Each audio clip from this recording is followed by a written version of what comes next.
તો પછી લોકો મને એવું પૂછે છે કે આપણે કેવી રીતે ખબર પડે કે આપણી શરદી નોર્મલ શરદી છે કે એલર્જીવાળી શરદી છે? તો એના માટે સિમ્ટમ્સ હોય છે.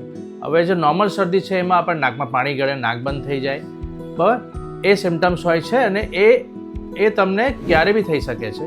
અને સમજો મોસ્ટલી એ સિઝનલ જ હોય. આપણે જોયું છે કે ઠંડી સિઝનમાં કે વાતાવરણ ચેન્જ થાય ત્યારે થતું હોય છે. એલર્જી શરદી એ છે તે તમને આખા વર્ષમાં ક્યારે બી થઈ શકે.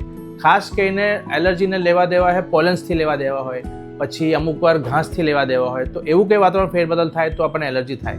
હવે મોસ્ટ કોમન એલર્જી આપણા સમાજમાં હોય લોકોને તો એ છે આપણા ઘરની ધૂળની એલર્જી, આપણા ઘાસની એલર્જી, ફૂગની એલર્જી અને અમુક ખાવા પીવાની વસ્તુની એલર્જી હોય છે.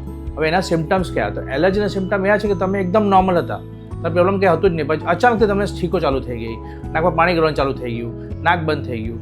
અને કોઈને એવી સિમ્ટમ્સ હોય કે સવારે ઉઠે ત્યારે શરદી ચાલુ થઈ જાય છે. સવારે ઉઠે છે, જ્યારે ઉઠીને શ્વાસ લે છે તો જે ઘરની ધૂળ છે તે નાકમાં ગઈને એલર્જી સિમ્ટમ ચાલુ કરે. એલર્જીની સિમ્ટમ્સ હંમેશા કોઈ એલર્જીના કોન્ટેક્ટમાં આવવાથી જ એ સિમ્ટમ આવશે. નોર્મલી એમને એલર્જી સિમ્ટમ્સ આવતા નથી અને પેલી શરદી આપણને ક્યારે બી થઈ શકે છે.